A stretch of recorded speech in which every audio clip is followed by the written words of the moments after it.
Wis. Oke. Wis. Tadi udah kenalan sama bintang tamu kita, Bapak Kemal. Bapak Kemal Andreas. Kemal, soundnya Yang sama adalah ternyata tukang sound. Kita salah undang orang atau gimana ya? Iya. Ya dia mengawali pertemuannya atau dunia bersentuhan dengan dunia feminisme dan problematika tentang perempuan. Betul. Itu lewat sound berarti. Iya, itu adalah turning point-nya Turning ya. point jadi. Tapi menarik juga nih dari patriarki sejati Iya. sampai bisa menjadi Jadi, feminis. Bisa dibilang feminis juga Feminis kan? Kak? Saya nggak nyebut diri saya feminis, saya hanya support. Oke. Feminis. Oke. Ya. Tapi itu untuk seorang patriarki. Lihat kalau tadi di segmen sebelumnya, di segmen 1 dia kan cerita tentang keluarganya gimana kombinasi yang sempurna banget betul, untuk menjadi lengkap seorang itu. patriarki sejati. Benar. Tetapi dengan berubah sejauh ini aja, dengan dia concern dan berpikiran bahwa isu perempuan adalah permasalahan dia juga, tidak harus jadi feminis atau seperti apa, tapi itu jauh banget gitu, lompatnya udah ekstrim banget kan. Kadang aja orang nggak nyangka kok orang punya pemikiran kayak gini gitu. Ya sih, makanya Suka itu. surprise sendiri. Suka surprise sendiri, betul. Gitu. Nah, sekarang kita pengen nanya nih tentang Kemal yang beristrikan seorang frontliner dari Iya, gerakan katakanlah. perempuan Iya, ya, iya. sama Hita ya. Ya. Tadi mungkin udah dijelaskan singkat juga tentang sama Hita. Mau dijelaskan lagi mungkin? Sama Hita tuh sebenarnya itu tadi ya, bahwa awal mulanya itu kita pengen bikin ruang aman sebenarnya gitu kan. Nah, berjalan dari ruang aman itu, tempat aman itu, sama Hita akhirnya menjelma menjadi sebuah, sekarang kita berbadan hukum jadi yayasan sama Hita bersama kita. Harapannya bagi kita karena kita punya tagline speak up, stay strong gitu. Sampaikan, tetap kuat gitu. Nah, itu yang ingin diharapkan gitu. Karena kalau sama Hita sendiri kan berasal dari dua bahasa sebenarnya, bahasa Batak sama kita kuat bersama kita gitu. Harapannya filosofi itu yang tetap dijaga gitu, bahwa ya mana pernah bubuk gitu istilahnya gitu. Tapi kita ada sama kita, yuk kita kuat bareng-bareng gitu. Gerakannya, kegiatan-kegiatannya nih secara garis besar di apa aja nih? Kalau garis besar sebenarnya kita lebih ke pendampingan sosial, kasus-kasus KDP, kekerasan dalam pacaran. Kekerasan dalam pacaran gitu. Kenapa? Karena dulu tuh usia kita ada di usia itu, rentan itu gitu. Karena kalau kita ngambil misalnya kekerasan dalam rumah tangga. Waktu itu kita belum berumah tangga, dan orang pasti lebih skeptis duluan, ini apain sih anak kecil gitu kan. Nah, kemudian ternyata di lingkungan kita, di lingkaran kita, kasus-kasus kekerasan dalam pacaran itu cukup banyak. Dan itu pun kita kewalahan gitu. Ternyata gitu. Dan banyak orang yang nggak aware kenapa sih kekerasan dalam pacaran. Karena bahkan orang sempat cerita sama dosen antrop malah. Pacaran itu nggak bisa dimasukkan ke dalam sebuah klasifikasi, Sen, karena dia tidak ada pranatanya. Dia bukan pranata pacaran itu. Kalau pernikahan kan pranata, jelas. Gitu ya. Jelas. Pacaran itu nggak ada pranatanya. Gitu, yang mengakuinya siapa sih? Ya temen-temennya gitu. Ya bisa aja nggak ngakuin gitu sebenarnya, pranatanya nggak jelas. Makanya sebenarnya untuk definisi di awal tuh agak ini juga. Tapi ternyata secara de facto gitu kejadian itu banyak gitu ya, banyak banget gitu ya, akhirnya padahal mau dikawin. bener kayak gitu, dan banyak mau orang dikawin aja digebugin ya. benar dan bahkan sebenarnya kalau gebugin itu kan udah level tinggi. Ini ada verbal misalnya, kekerasan verbal dan posesif paling sederhana. Misalnya Pipit punya pacar gitu, SMS-in mulu, kamu di mana, mau sama coba siapa, jangan dicek. Jangan udah aku blok pacar sendiri. Ya kalau lagi acara di blok. Iya, bisa lagi. Udah bisa di mute. Iya. Enggak usah di blok ya. Mute aja atau matiin handphonenya. Ini nanti pengen ngeblok aja. Ngeblok aja, bentar ya aku blok dulu. Ya. Terus itu sesederhana itu. Terus di saat selain itu juga misalnya ketika misalnya punya pacar, pas kita jalan makan, siapa yang harus bayarin? Seakan-akan kan harus cowok gitu kan. Benar, bisa aja ditarik kalau misalnya dia karena concern, sebenarnya karena ya emang orang mau pengen bayarin nggak apa-apa. Tapi bisa aja dia mengalami kekerasan secara ekonomi sebenarnya. Sebetulnya. Tertekan sebetulnya. Tertekan ada kayak gitu. Ya kayak harus bayarin, tau nggak pacarnya lagi nggak kerja, baru lulus kuliah, terus kan nggak punya punya kerjaan, Itu dia. pacarnya datang ngasih makan setiap hari gitu. Itu kan kekerasan Iya, ya. gitu. Benar nggak atas, benar nggak kekerasan kan? Itu harus ditanya dulu, Iya. apakah dasar concern atau enggak? Sukarela atau enggak? Tapi kalau si pacarnya ini mengeluh berarti Kalau nggak udah apa-apa. nggak, Ya. iya, Kalau kalau ke temannya, aduh kenapa ya pacar gue teh gini, tapi balik lagi halo gitu. Ya. Nah itu dalam relasi, Jadi bias ya, banyak Iya. yang bias ya. nah, dalam relasi sesederhana itu, dalam relasi pacaran salahnya itu ketika orang ngerasa misalnya dikerasin misalnya Aha. gitu ya, mengalami diskriminasi, anggaplah gitu ya, bicaranya ke temennya. Kenapa nggak bicara ke pacarnya? Langsung ya. Langsung aja gitu. Iya. Karena kunci dari Harus diputusin. nah Iya. itu takut Iya. diputusin karena nggak pernah ngomong. Betul. Iya. Karena kan kunci dari relasi sehat ada disebutnya dalam pacaran Komunikasi. itu relasi sehat ada komunikasi, yang ngobrol. Iya. Kayak misalnya orang sama pacaran sama kamu nih, Sen. Ah. Kan misalnya kan kamu nggak tahu perasaan orang gimana. Iya, Mana kan main aku cenayang. nggak tahu. Kayaknya ada cara ya. Kayaknya kalau pacaran tuh bikin podcast gerak. Jadi curhatnya tuh di podcast. Iya. Kita hari ini bahas makanan ya, cara bayar Pakai gini. makan ya. Iya. Itu curhat aja. Cara Padahal pacaran. curhat. Padahal curhat gitu curhat, secara ya. tidak langsung Bener. bisa jadi Iya. cara ya. Karena kebanyakan kalau yang pacaran itu kan silent treatment kan. Iya, Misalnya iya. Pasif agresif gitu ya. pasif agresif. Jadi nggak tahu gitu. Jual kita. diem aja. Ya situ pikir setiap orang tuh bisa baca pikiranmu Iya, gitu iya, kan. bener. Sayang aku salah apa sih? Pikirin aja sendiri. Ntar berarti kalau gitu gue mikir dulu. Pas lagi mikir dimarahin. Kalau diem aja kan gue mikir. Sebetulnya kita sudah mengalami Kayaknya ini mah Pengalaman curhat. ya? Kayaknya ini Pengalaman. curhat ini. Pengalaman ya suruh mikir. Jadi seperti itu juga sebetulnya masuk Iya. ya. Masuk kategori-kategori itu ya. Kategori-kategori itu gitu. Kalau Iya. misalnya Komnas perempuan kan banyak, ada berapa kategori gitu, 13 gitu kategorinya dari kekerasan itu. Tapi kan mungkin solvingnya bisa ada yang dikomunikasikan. Betul. Ada level-levelnya mungkin Ada kalau level-levelnya. yang tuh ujungnya mah putus aja kalau yang paling berat mah kan ya. Paling beratnya iya. Kabur terus misalnya Betul. putus laporin ke polisi itu kan ada ya itu level yang tadi yang digebugin dan lain-lain. Gitu. Karena kekerasan itu kan bertingkat ya. Maksudnya Oke, nggak ya. mungkin orang baru jadian sama kamu terus orang langsung pukulin, nggak mungkin dong. Tidak dong. udah. Tidak Ya, mungkin. 3 bulan pertama pasti baik ya. Baik. Kecuali yang psikopat Iya, gitu iya, kan. iya, iya, Pasti iya. bertahap gitu. Iya benar. Tapi memang Kadang-kadang- susah sih ya keluar dari si Ya. cycle of abuse itu. Iya. Betul. Karena kadang berulang sebenarnya.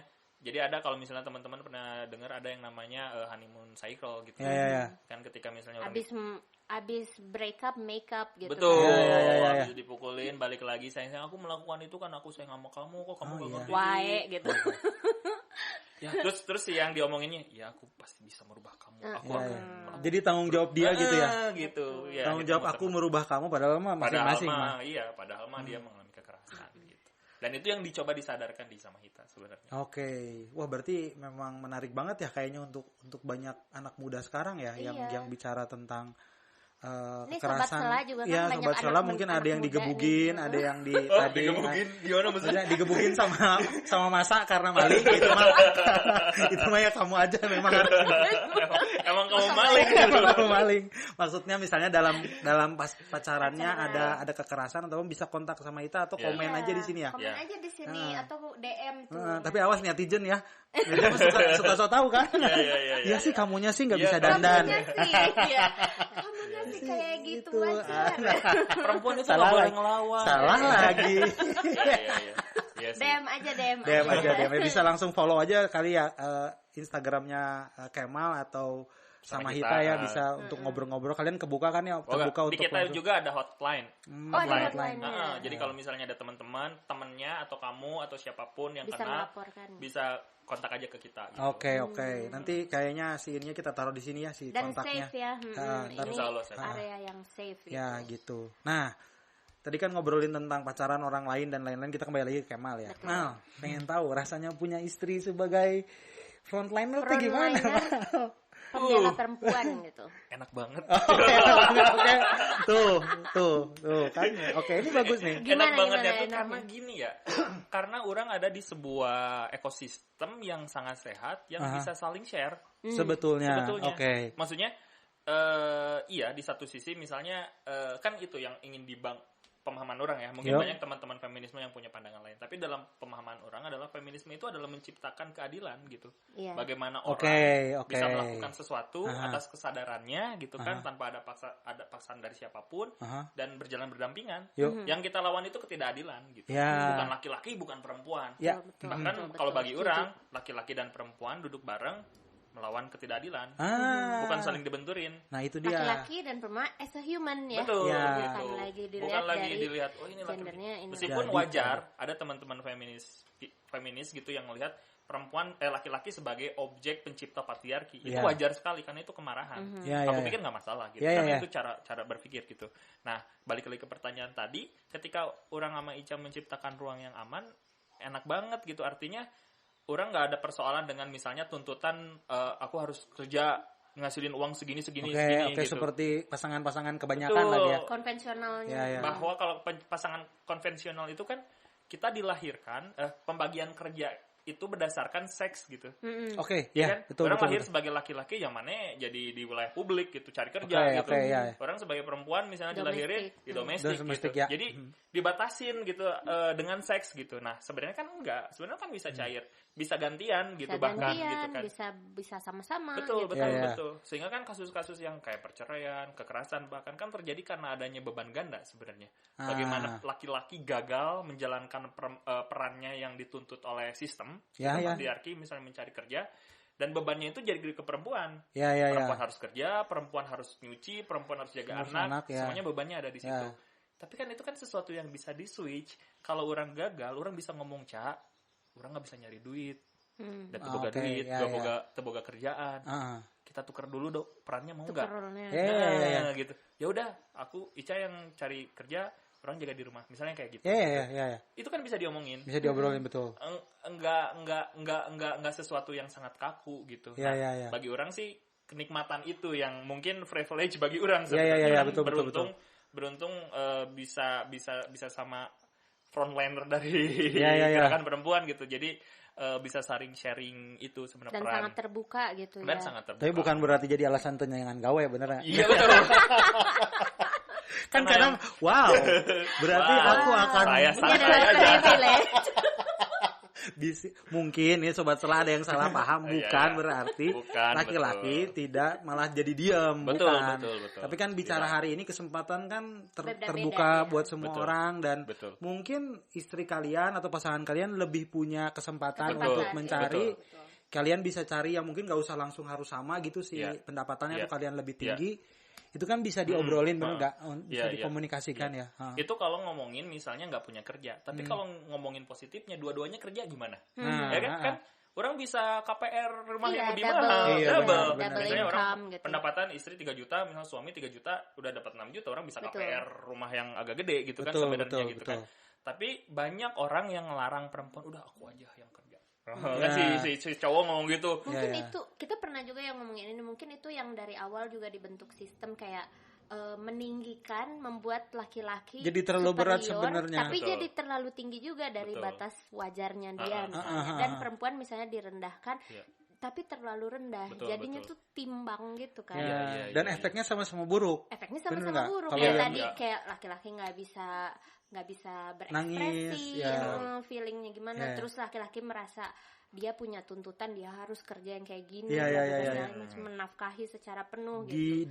Di tuning jadi Nah, equal itu kalau ya equal sebenarnya. itu di mana dua-duanya memang punya kesempatan yang sama Iya, iya. Betul, sebagai betul. manusia. Sebagai manusia, Gitu betul. kan. Mm. Punya hak yang sama Iya, juga iya, gitu iya. kan mungkin. Tadi memang menurut aku sih memang patriarki itu bukan cuman efeknya bukan ke perempuan doang, Betul. Ke manusia. ke manusia. Jadi laki-laki pun jadi Ya. ditinggikan secara berlebihan gitu. Secara kan. berlebihan padahal dia pun punya keterbatasan. Keterbatasan. Iya. Bahwa tidak setiap laki-laki kemudian bisa jadi pemimpin. Iya. Ya kan? Mm-mm. Anggaplah misalnya ini kita di sini ada berlima gitu.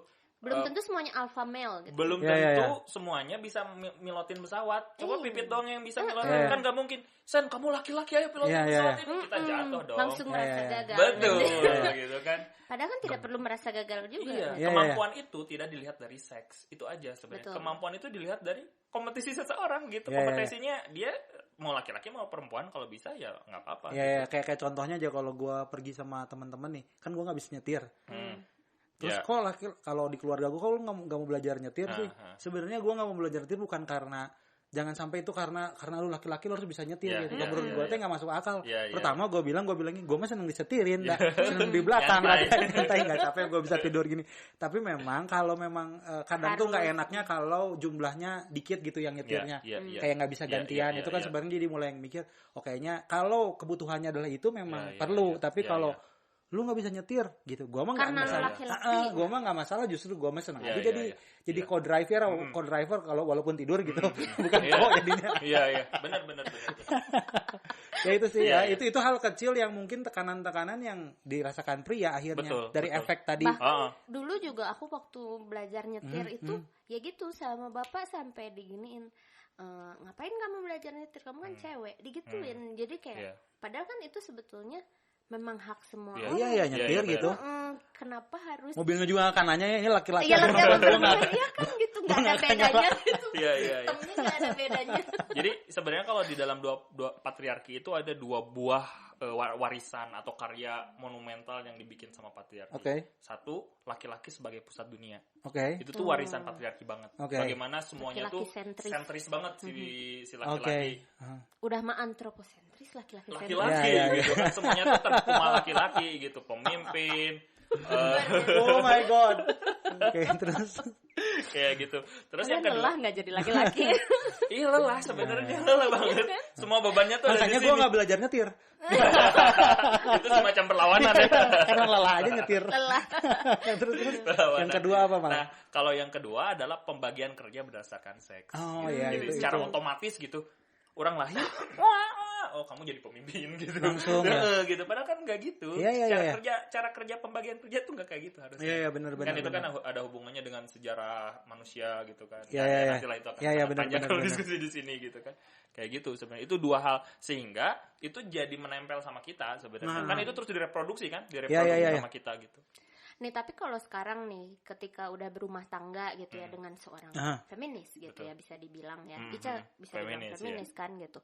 Apa konsep keluarga nih yang terbentuk yang beda dengan konsep keluarga konvensional gitu, ceritanya di keluarganya Kemal.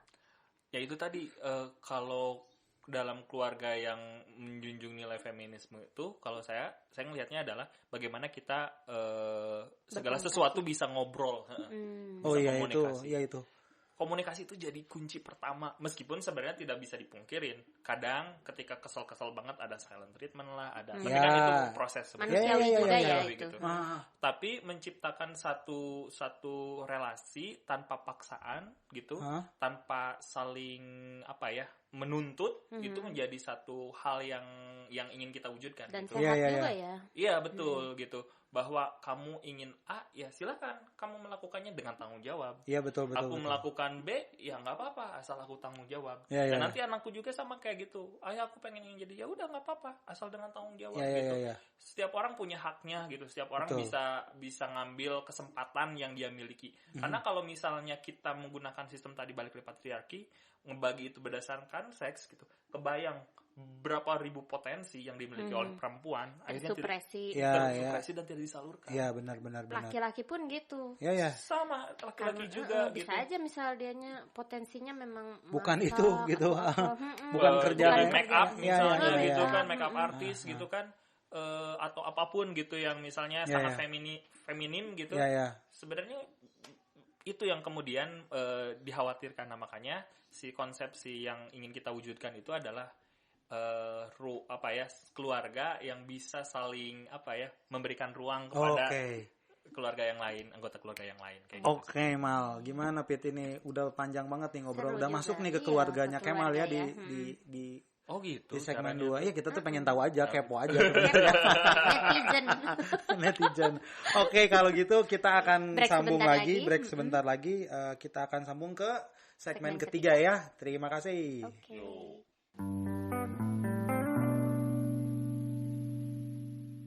Oke, setelah tadi di segmen 1, segmen 2 udah berkenalan dengan Kak Kemal tadi. Tahu tentang keluarganya sedikit lah ya. Keluarganya sedikit. Bahtera rumah tangganya. Bersama seorang feminis ya. Dan sekarang kita diiringi oleh suara hujan di belakang. Udah kayak anak indie. Tiba-tiba suaranya jadi tenang kita tiba-tiba jadi tenang. jadi kayak KLCBS gitu. Selamat malam pemirsa. Jadi kita senja ini asik senja. Senja. Kayak judul-judul kopi. Janji siapa gitu. Iya. Oke. Tadi kita udah bicara tentang pengalamannya nih. Pengalamannya Kemal dan juga membentuk keluarga gitu kan di situ. Yang mungkin agak sedikit berbeda juga dengan konsep keluarga konvensional ya. Iya betul. Atau keluarga berencana. Orba banget ya kita. Orba itu patriarki banget loh. Oh sangat dong. Sangat. Corong-corong patriarki. Dan saya dibesarkan dengan lingkungan Orba. Gitu kan pada saat itu. Nah sekarang kita pengen tahu nih tentang pendapatnya Kemal mengenai emansipasi perempuan. Gimana nih konsepnya? Sebagai antropologis juga ya. Gimana mau membahas secara terminologi juga boleh nih emansipasi perempuan. Atau mau mengutip siapa gitu. Jurnal mana siapa gitu ya. Emansipasi. Nah sebenarnya orang jadi ingat tentang emansipasi itu kan sebenarnya yang menjadi tokoh utama itu adalah di Kartini. Di Indonesia Kartini. Adalah era Kartini kan ya, Kartini. Padahal pada akhirnya gitu. Pada akhirnya dia kan sangat progresif ya, maksudnya sangat progresif awalnya banget gitu, sangat keren gitu maksudnya. Tapi kan pada akhirnya dia menikah dengan Adipati apa sih Bupati Rembang. Ya. Dia suka pergi di sana kan. Dian Sastro kan yang jadi Sastro yang menjadi era itu. ini ngefans Ini banget. kesalahan nih. Misleading. Orang nonton kebayang dia menggagalkan beasiswanya loh. Dia kan dapat beasiswa ya. Gue ganti kok di buku-buku sejarah gue semua foto era Kartini gue ganti. Dian Sastro. Itu jadi misleading sebenarnya gitu. Kebayang Dian Sastro pasti habis Dian Sastro Rangga. Ya kan ke Rangga Sunda Empire kan? Ya. Kenapa ya? Ternyata ada hubungannya loh. Ada hubungannya itu nggak sembarangannya. Ya kalau udah ngeliat emansipasi kayak gitu. Era Kartini kawin sama Bupati Rembang dan di Madu kalau nggak salah ya. Dia istri kedua karena meninggal istri pertamanya. Maksudnya ketika melihat era Kartini kurang progresif gitu, ketika sistem masih belum siap tetap aja dia nggak bisa gitu. Tetap nggak bisa maksimal gitu. Nah makanya yang orang pengen tawarkan gitu ya tentang bagaimana si perempuan ini. Orang sih sebenarnya nggak enak ya, maksudnya ngomongin soal perempuan tapi orang kan laki-laki gitu sebenarnya. Nah itu kenapa? Kenapa ada perasaan-perasaan seperti itu kadang? Kenapa ya? Karena harusnya yang ngomongin perempuan, karena orang nggak punya pengalaman sebagai perempuan. Maksudnya kayak misalnya kita ngomongin menstruasi gitu kan, orang nggak punya pengalaman sakitnya gitu, orang nggak punya pengalaman direpresinya sebagai perempuan, orang nggak punya pengalaman disubordinatkan gitu. Orang kan laki-laki, orang punya privilege dan nggak sah gitu kalau orang ngomongin soal perempuan. Nah tapi harapan orang adalah bahwa dalam ranah emansipasi ini atau misalnya perempuan itu tuh memiliki hak yang sama seperti apa yang dialami oleh laki-laki.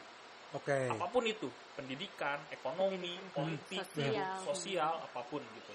Harusnya perempuan ada di posisi yang sama gitu. Nggak boleh dibedakan antara gendernya, seksnya gitu ya, karena dia kelaminnya vagina gitu misalnya, bukan berarti dia nggak bisa jadi atlet gitu, bukan berarti dia nggak bisa jadi pilot gitu. Balik lagi, yang harus dilihat dari sini adalah bagaimana kan gini, ketika misalnya patriarki itu ada framework yang bekerja yang menguatkan patriarki. Yang pertama itu ideologi, salah satunya. Kemudian ekonomi, bagaimana pembagian. Kalau misalnya Pipit deh di rumah yang nama di akte tanah punya bapak punya ibu, punya bapak kan. Itu bagaimana ekonomi melanggengkan si patriarki. Kemudian sosial tentunya gitu. Nah harusnya kalau tadi kita ngomongin soal perubahan ini, kita harus melakukan perubahan yang sangat radikal. Oh ya, tadi kita baru kuliah itu benar. Gitu. Bahwa perubahan emansipasi itu nggak bisa sedikit-sedikit. Jadi harus sekaligus. Ya? Harus sekaligus, harus cara berpikirnya. Karena ketidaksetaraan itu adanya di sini. Betul. Ketika kita bicara tadi di belakang gitu ya, kadang orang teringat dengan sistem patriarki gitu. Karena adanya di dalam kepala kita. Percuma misalnya isu mainstreaming gender gitu. Aturan-aturan di pemerintah sekarang mengacu pada mainstreaming gender. 30% anggota legislatif itu harus perempuan, mainstreaming gender. Tapi lamun di dalam otaknya masih patriarkis itu percuma. Mau ada 60% juga 60% aja percuma. Tetap gitu. yang 40 yang 40 gitu. Mau 90 juga tetap aja. Karena harusnya sebenarnya nggak ada yang 30% kalau dalam otaknya udah di radikal dirubah gitu. Nggak dibikin porsinya berapa ya. Nggak perlu ada porsi secara otomatis. Nah, bagi orang adalah emansipasi itu bukan perkara jargon gitu. Hari perempuan bukan di situ, bukan di mulut, tapi di cara berpikir. Jadi growing mindset seperti apa sih yang harus kita punya gitu? Growing bahwa kita as a human, bahwa kita itu hidup berdampingan dengan siapapun, bahwa setiap orang, apapun sukunya, apapun gendernya, dari manapun dia, kita punya hak yang sama sebenarnya. Betul. Kita harus menghargai setiap peluang-peluang yang dimiliki, setiap kesempatan yang dimiliki. Tapi memang kemarin saya ngobrol sama teman orang, salah satu yang membuat peradaban itu hancur tuh cuma satu, serakah gitu. Kan laki-laki itu serakah sebenarnya ya. Serakah, dia pengen jadi yang membuat sejarah gitu ya. Dia yang ingin ditulis namanya gitu di dalam sejarah-sejarah peradaban gitu. Karena serakah itu akhirnya si ruang-ruang perempuan kan diambil gitu. Nah, sehingga yang itu yang menjadi penting, bahwa keserakahan untuk mengambil ruang-ruang itu harus dihilangkan sebenarnya gitu. Baik dari perempuan atau baik dari laki-laki atau perempuannya juga. Karena ternyata di sudut teman-teman perempuan masih ada yang berpikir dia punya kesempatan sebagai pendidikannya tinggi, punya segala bagus, aspeknya, punya aspeknya, tapi dia menjadi bagian yang melanggengkan patriarki juga. Gitu. Karena dalam pikirannya dia tuh mereka sudah tertanam gitu bahwa gue tuh perempuan, gue tuh inferior. Aku tuh ya udah di rumah aja gitu, ada suamiku yang gitu. Jadi powernya nggak kelihatan juga ya. Nggak kelihatan. Dan ini yang harus diwujudkan bareng-bareng gitu. Tapi tadi inget statementnya Kemal di awal gitu ya. Kenapa waktu itu misal menjadi seorang patriarki juga gitu kan, mendukung patriarki juga karena menurut Kemal itu fit in gitu dalam sejarah gitu. Nah, sekarang menurut pendapat laki-laki sendiri nih, kenapa sih konsep itu bisa fit in gitu di laki-laki sampai sekarang ini gitu? Bisa langgeng. Apa sih yang membuat itu fit in gitu? Bukannya itu juga cukup membebani ya buat laki-laki? Yang sadar mau beban itu. Yang enggak mah privilege. Oportunistik privilege, gitu. Betul. Karena di sedikit kok yang ternyata patriarki itu memang yang menjadi korban itu laki-laki. Tapi tidak lebih besar dari perempuan. Iya. Privilege-nya tuh lebih tinggi tetap. Privilege sebagai laki itu lebih besar gitu. Sehingga orang lebih nyaman gitu. Ngapain sih orang harus ngerubah feminis gitu, harus ngerubah hal-hal yang sudah dari dulu gitu, yang kan itu susah gitu. Yang menjadi tujuan orang mah ya nyari duit gitu. Yang jadi tujuan orang mah misalnya kaya raya gitu. Nggak ada tuh hubungannya dengan orang harus merubah sistem gitu. Nah, itu yang kemudian di laki-laki sendiri kemudian misalnya mengamini bagaimana superioritas dia di ruang publik. Seksis joke misalnya.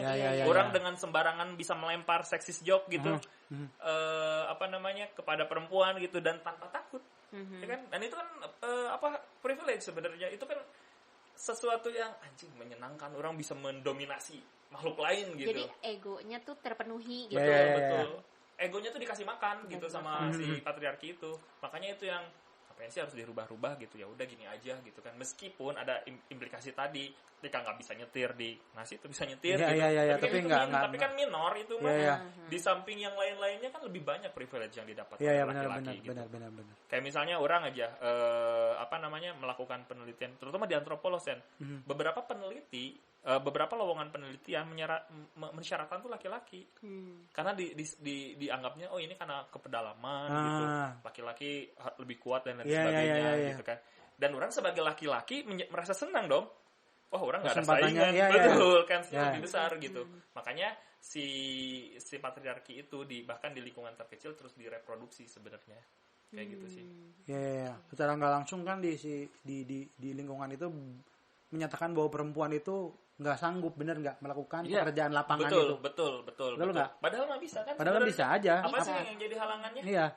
Mungkin jalan jauh mereka bisa jalan jauh. Bisa. Semua bisa gitu sebenarnya, checklist poinnya ada semua kan. Tapi ada yang ini kos lebih mahal. Harus mensewa hotel kedua. Karena kembali lagi sebenarnya lingkungannya. Tapi sebenarnya itu karena sistem membedakan kan. Iya, betul. Padahal kalau misalnya dari awal gitu, yang nggak masalah betul, gitu kan. Iya, sharing kamar gitu. Dan nggak akan ngapa-ngapain gitu. Kalau udah curiga duluan ya. Kalau misal cowok dan ceweknya juga tidak ada pikiran macam-macam kan gitu. Benar.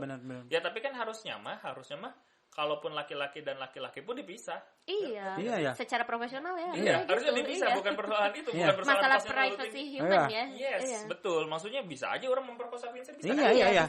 Kalau mau jahat mah ya atau kalau mau berbuat katakanlah yang enggak gitu kan dalam konteksnya publik gitu ya bisa aja ya. Iya. Tapi karena perspektif kita ngelihat bahwa perempuan itu sebagai subordinat, makanya harus dilindungin gitu.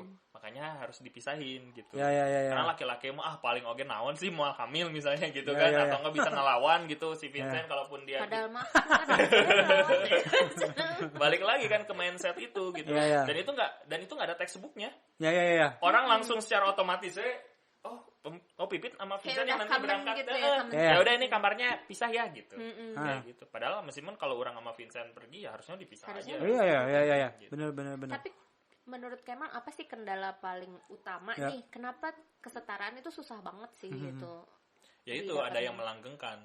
Ada kalau misalnya kita lihat ke analisis kultural materialism gitu ya, Marvin Harris gitu, bagaimana sistem patriarki itu dilanggengkan oleh yang namanya superstruktur. Yang superstruktur itu di atasnya tuh ada agama, ada politik, kemudian ada kepercayaan dan lain sebagainya gitu. Yang paling dasar apa sih? Mode of production dan mode of reproduction. Apa sih mode of reproduction? Mode of reproduction itu bagaimana cara manusia mengelola si populasi. Nah, di batasan paling dasar ini, disitulah terjadi posisi pembagian kerja, gitu. Sehingga nanti diamini oleh struktur. Makanya tadi pembagian perannya ini. Karena misalnya laki-laki hanya boleh di rumah aja, perempuan di rumah aja untuk memproduksi anak lebih banyak, misalnya gitu, laki-laki keluar gitu. Nah, kemudian nanti strukturnya kemudian disosialisasi gitu, kemudian dijustifikasi oleh agama gitu, bahwa Arizalu qaulu ala nisa misalnya gitu, bahwa laki-laki adalah pemimpin perempuan gitu. Dijustifikasi seperti itu gitu. Nah, meskipun sebenarnya tafsir ya, ada yang lain, ada tafsir yang lain, tapi setidaknya bagaimana salah satunya adalah agama, ekonomi, politik, kemudian sosial melanggengkan itu. Semuanya dilanggengkan. Bahkan kalau kita melihat si iklan pun gitu kan, iklan pun melanggengkan si patriarki sendiri gitu.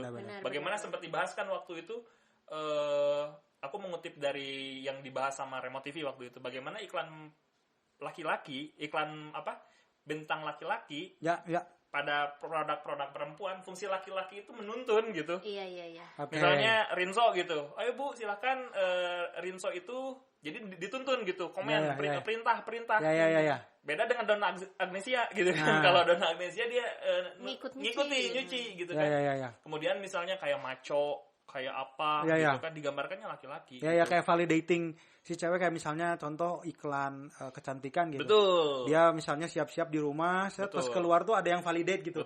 Laki-laki yang datang, langsung dia. Gitu kan, itu kan cuma sepersekian detik tapi itu validating. Sangat mempengaruhi ya. Itu kan bentuk mindset. Itu kan ada subliminal message. Masuk ke dalam pikiran kita gitu kan. Nah, si propaganda patriarki ini memang ya tadi ada hubungannya dengan kapitalisme. Bagaimana ketika kapitalisme menikah dengan patriarki itu menjadi sangat superpower gitu. Jadi banyak lapisan gitu, banyak cara kerja patriarki yang kemudian melanggengkan si patriarki itu sendiri. Lapisannya sangat banyak.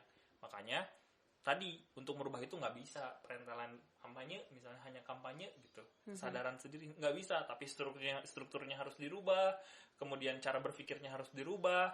Kemudian hukumnya juga harus dirubah. Karena banyak loh formulasi gender gitu di dalam hukum positif gitu, bagaimana perempuan diatur gitu di dalam hukum positif gitu, kayak misalnya pornografi gitu kan, bagaimana perempuan yang selalu menjadi korban dari undang-undang itu gitu. Nah itu yang menjadi kesulitan sebenarnya teman-teman di gerakan untuk melawan si patriarki itu, karena mengakar di mana-mana gitu. Perlu nggak sih cowok yang ikut ngomong gitu? Kadang kalau cewek nih ngomong, wah gini, rewel, mah cewek mah gitu. Nah ini juga, kayak gitu. Ini juga. Apa perlu cowok gitu yang enggak, ngomong? Sebenarnya gerakan perempuan itu kan udah lama gitu, bahwa angry feminisme gitu di awal dia menunjukkan bahwa ini kesalahan laki-laki. Yang tadi misalnya posisinya kan nggak setara nih gitu kan. Yang harusnya diturunin itu laki-laki. Kan jadi gini konsepnya, ada perempuan, ada laki-laki. Kan ada konsep yang misalnya perempuannya di empowering sehingga dia bisa setara dengan laki-laki. Dan bahkan ada yang paling ekstrim, ya udah laki-lakinya aja diturunin, powernya dihilangin aja sekalian gitu kan. Itu menjadi sangat itu. Tapi yang terjadi adalah benturan. Nah makanya yang harus dilakukan menurut orang adalah keterlibatan laki-laki. Bukan berarti laki-laki yang ngomong. Perempuan tetap ngomong, tapi laki-laki dilibatin dalam proses ini gitu. Karena atau kayak misalnya dulu, anggaplah misalnya kita lagi perang nih ya, perang, orang sama Vincent lagi perang dulu, musuh-musuhan. Harusnya Vincent tahu dalemannya Vincent, pasukan Vincent kan, gitu kan. Artinya ketika itu diskusi kita bisa barengan sama Vincent. Dulu mana ketika kan Vincent tobat nih jadi pasukan orang nih gitu kan. Dulu kelemahan kekurangannya apa nih? Bisa duduk bareng. Jadi gitu. Untuk balancing masih tahu itu ya. Masih tahu itu. Jadi menurut orang adalah yang penting adalah keterlibatan itu gitu. Bukan kemudian ada juga yang menjadi masalah ketika nanti laki-laki harus ngomong, jadinya sensitif itu tadi. Sensitif dan laki-laki ngambil panggung. Ya. Banyak ngomongin perempuan tapi yang ngomong ada laki-laki semua. Ya. Kan? Makanya kita butuh yang namanya gender balance gitu. Ya. Iya, misalnya benar ini ada perempuannya tapi jadi moderator gitu. Ya. Sumber-sumber pengetahuannya ada di laki-laki gitu. Padahal dia ngomongin pengalaman perempuan. Pengalaman rahim yang tidak dimiliki oleh laki-laki gitu. Nah, makanya kalau menurut orang bukan laki-laki yang kemudian harus ngomong, enggak, tapi dia dilibatin juga. Yang ngomong mah tetap perempuan karena dia yang punya pengalaman. Yang mewakilkan secara langsung. Betul. Oke. Gimana nih? Capek. Tarik nafas gitu kayak capek gitu. Cuman gue pengen nanya sih, tadi patriarki kawin sama kapitalis. Ya, anjing, diundang dong eta. Yang diundang siapa ya ke kawinan? Iya ya. Kan nikah. Ya, bener, yang datang siapa ya kebayang? Penghulunya. Gue dari tadi diam tuh mikirin kira-kira siapa yang datang ke kawinan itu ya. Iya. Oke, segmen 3 kayaknya udah dulu sampai di sini. Kita mau sambung ke sambil tarik nafas ya. Sambil tarik nafas dan mikirin yang datang itu siapa sobat-sobat. Itu. Penghulunya siapa? Oke, kalau gitu kita sambung ke segmen 4 ya. Oke, makasih.